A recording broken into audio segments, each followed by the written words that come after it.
এমন সময় ঝোড়ো হাওয়া সৃষ্টি হওয়ায় সবাই হাওয়ায় ভাসে, মশালের আগুন নিভে যায় আর সকলে আমে পরিণত হয়ে যায়। সুন্দরগড় গ্রামে সন্ধ্যা থেকেই শুরু হয়েছিল কাল বৈশাখী ঝড়। চারিদিকে প্রবল ঝোড়ো হাওয়া আর তার সাথে বৃষ্টি শুরু হয়েছিল। পুরো গ্রাম জনমানবহীন, শুধু শোনা যাচ্ছিল বাজ পড়ার আওয়াজ। কিছু সময় পর এই ঝড় থামলে, গোপাল, এই গোপাল, আরে এই গোপাল, ওরে তাড়াতাড়ি চল না, না হলে অন্য লোকে তুলে নেবে রে। তুলে নিলেই হলো? ক্ষেন্তপুরীর আম শুধু আমাদের। হ্যাঁ, আমি রেডি, চল। আমরাও রেডি। আমিও যাব তোদের সাথে। তুই তো আম খাস না, তাহলে? খাই না তো কি হয়েছে, আম কুড়োতে হেব্বি লাগে। ওরে ওরে ওরে, কথা না বাড়িয়ে চল তাড়াতাড়ি। এরপর সকলে মিলে বস্তা নিয়ে ক্ষেন্ত বুড়ির বাড়ির দিকে যেতে থাকে। আস্তে আস্তে, কেউ চিল্লামিল্লি করিস না, চুপচাপ বস্তায় ভরতে থাক। ভাই, আরে গাছে কি বড় বড় আম রে, কয়েকটা পারি, তোরা নিচের গুলো কুড়ো। দেখিস, সাবধানে। আরে হ্যাঁ হ্যাঁ হ্যাঁ, জ্ঞান দিস না তো গৌরী। এরপর সকলে নিচের আম কুড়োতে থাকে, আর পাঁচু একটা ঢিল ছুঁড়ে মারতেই আমে না লেগে ক্ষেন্ত বুড়ির চালে গিয়ে পড়ে। মা, এইবার কি হবে রে? এই হতচ্ছাড়াগুলো আবার এসে গেছিস আম পাড়তে? ঝড় হতে দেরি তোদের আসা চাই। দাঁড়া, আজ তোদের লাঠি দিয়ে পিটিয়ে। ওরে বাবারে, এ বুড়ি লাঠি নিয়ে বেরিয়েছে, পালা পালা পালা। ওরে বাবা, সবাই পালা। যেদিকে দু চোখ যায় পালা পালা। বুড়ির তাড়া খেয়ে সকলে তড়িঘড়ি করে পালিয়ে যায়। হতচ্ছাড়ার দল, আমার আম নিবি? হ্যাঁ, ও বাবা, বেঁচে গেছি। চুপ, সব তোর জন্য হয়েছে, জ্ঞান দিস না তাই না? আরে ঝগড়া করিস না, এই দিকে তো আমরা কখনো আসিনি। আর কি সুন্দর আমের গন্ধ বেরোচ্ছে রে। কি সুন্দর গন্ধ রে। ভাই, একবার দেখ, এ তো আম বাগান পুরো। আমাদের গ্রামে আম বাগানও আছে, জানতামই না। অনেক কিছুই জানার বাকি। ওইটা কি রে, এত বড় আম? এটা তো আমের বাড়ি একটা, কি সুন্দর। ওইসব বাদ দে, কি সুন্দর টেস্ট, তাড়াতাড়ি খা। এরপর গৌরী বাদে সকলেই আম কুড়িয়ে খেতে থাকে, কিন্তু যেই আম খায় তক্ষুনি চারিদিকে মেঘ ডাকতে থাকে, ঝোড়ো হাওয়া শুরু হয় আর বৃষ্টি শুরু হয়ে যায়। এই সবাই বাড়ি চল, বৃষ্টি শুরু হয়েছে। কি রে, চল। গৌরী দেখে গোপাল, পাঁচু, হাবলু, ল্যাংচা আমে পরিণত হয়ে গেছে, আর সেই আমের বাড়ি থেকে ভেসে আসছে এক পিশাচের হাসি।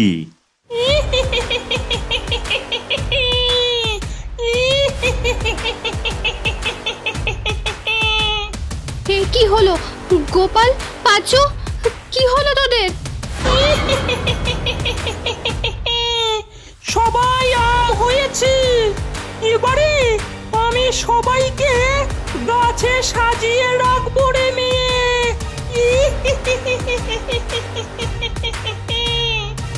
ভূত, ভূত, ওরে বাবা, রাম রাম রাম রাম রাম রাম রাম।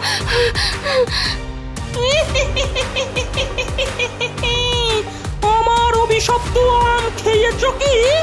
আমে পরিণত হয়েছ। এই যাক, চারটে কচি কচি আম শামিল হলো আমার ভান্ডারে।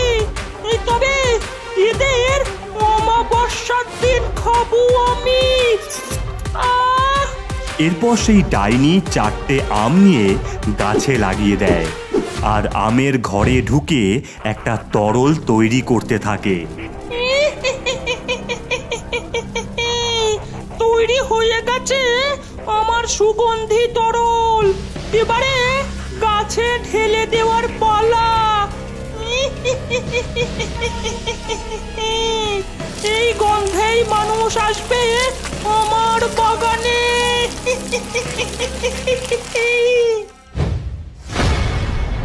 সেই রাতেই গৌরী এসে গ্রামের মানুষ জড়ো করে সবটা তাদের বলে। সমস্তটা শুনে আমার ছেলেটার কি হবে মোড়ল মশাই? ও কি আর ফিরবে না? এই গৌরী, তুই তোর ভাইকে ফেলে চলে আসলি কেন? বাঁচাতে পারলি না? চারটে ছেলে একদিনে হারিয়ে গেল। ওই ডাইনি এত শক্তিশালী, আমরা কি করব? আরে তোমরা একটু শান্ত হও, সব ঠিক হয়ে যাবে। আমাদের বিশু ওঝা আসুক। এই চল দেখি কোথায় সেই ডাইনি। ওই তো এসে গেছে। এই সবাই চলো। গ্রামবাসী, বিশু ওঝা সকলে মিলে ডাইনির আম বাগানের উদ্দেশ্যে যায়।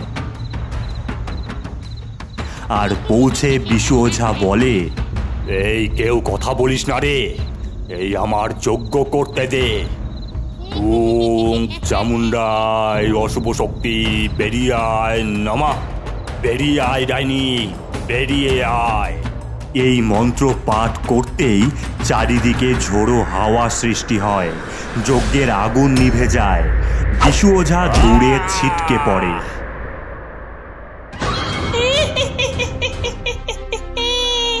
বেরিয়ে যা আমার বাগান থেকে।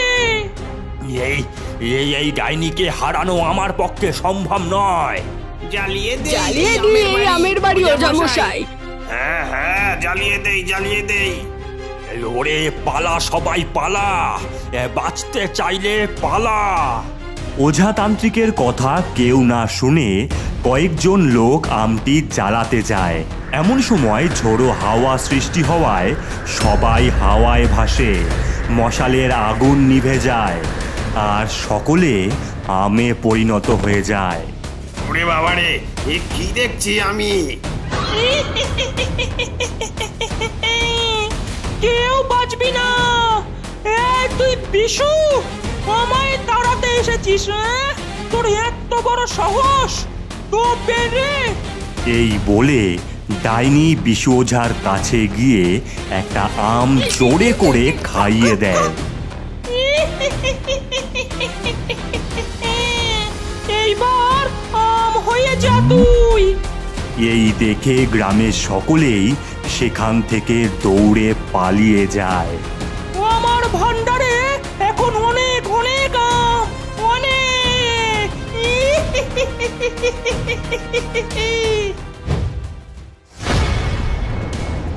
এমনভাবে বেশ কিছুদিন ডাইনির আতঙ্ক চলল সুন্দরগড় গ্রামে। কেউ ওই পথ দিয়ে গেলে আমের সুগন্ধি পেয়েই ডাইনির আম বাগানে যেত আর আমে পরিণত হতো। আর সেই আমগুলোকে ডাইনি কখনো আমের আচার, আবার কখনো আম পোড়া শরবত করে খেতে লাগলো। কালকেই অমাবস্যা, ওই কচি কচি আমগুলোকে কালকেই খাবো আমি। আহা! তারপর একে একে এই গ্রামের সবাইকে।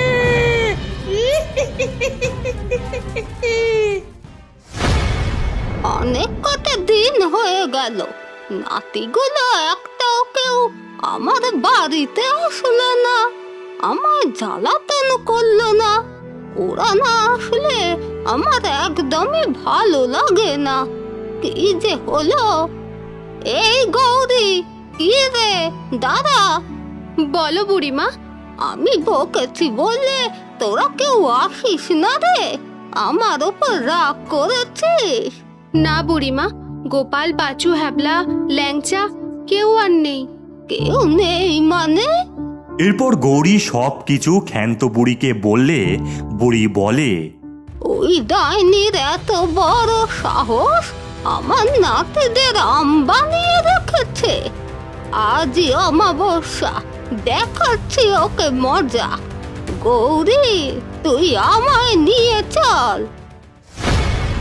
বুড়ি তার একটা পোটলা নিয়ে নেয় আর গৌরী সেই বুড়িকে নিয়ে ডাইনির আম বাগানে নিয়ে যায়। বাবা, আবার আমের বাড়িতে থাকা হচ্ছে? আজ আমার সমস্ত তন্ত্রবিদ্যা কাজে লাগিয়ে শেষ করব এই ডাইনিকে। এই যে আমার কালো আম আর শুকনো লঙ্কা। এরপর বুড়ি কালো আমটার ওপরে শুকনো লঙ্কা রেখে আগুন দিয়ে জ্বালিয়ে দেয়, আর সেই ধোঁয়া আমের ঘরে যেতেই ডাইনি কাস্তে কাস্তে বাইরে বেরিয়ে আসে।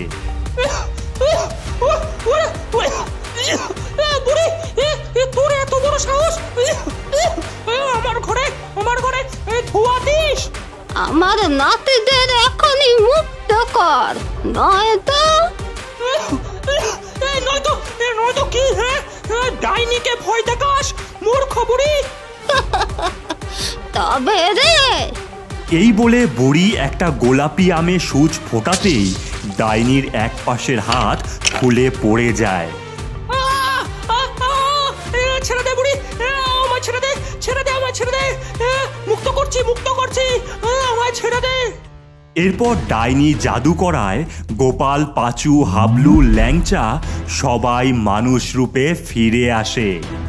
গোপাল, পাঁচু, তোরা এসেছিস? হ্যাঁ রে দিদি। এইবার তুই পুরো শেষ হবি। এই নে ডাইনি। এই বলে গোলাপি আম আর কালো আম একসাথে করে আগুন ধরিয়ে দিতেই ডাইনি আগুনে জ্বলে ওঠে।